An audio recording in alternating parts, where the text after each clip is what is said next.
У якутских резидентов сейчас появились новые возможности для развития творческих потенциалов. В креативном кластере «Квартал труда» открыты десятки студий различного направления.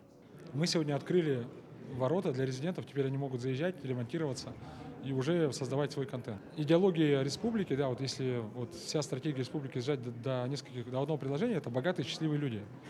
Ну, богатство, понятно, это экспорт там, нефти, алмаза, угля, золота, то, чем богата наша природа. Но счастливым можно стать только тогда, когда ты реализовал свою мечту.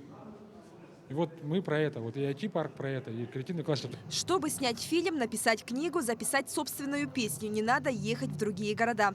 Все это можно реализовать в креативном кластере. Уникальная студия XR. Благодаря его техническому оснащению здесь можно записывать фрагменты для фильмов в реальном времени.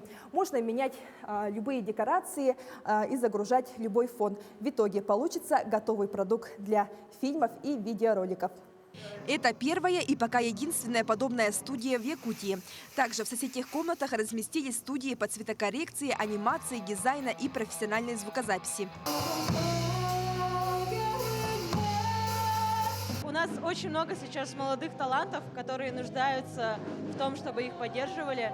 И теперь мы можем поставлять настоящую якутскую, нашу родную музыку для того, чтобы ее услышала вся Россия. Перед креативным кластером стоят задачи по развитию новых видов экономики и, в частности, созданию контента, который будет способствовать развитию республики и страны. Алексей Чекунков во время посещения познакомился с его резидентами и был приятно удивлен.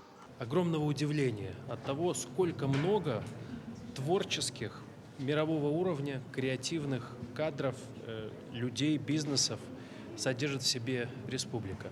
Искусство – это когда люди вкладывают свою душу, и создается чудо. То, что здесь мы видели творческих людей всех возрастов, от маленькой девочки, которая подарила мне книжку сказок и несла в себе мощный символ, легенду, до уже зрелых людей, которые посвятили десятилетия творческой работы. Вот это важно, и диалог поколений. Также Алексей Чекунков отметил, что разработки креативных индустрий в скором времени станут таким же брендом, как алмазы и северный холод в Якутии. И подчеркнул важным тиражировать этот опыт на Дальнем Востоке и Арктике. Светлана Амосова, Семен Семенов, Григорий Николаев, Якутск.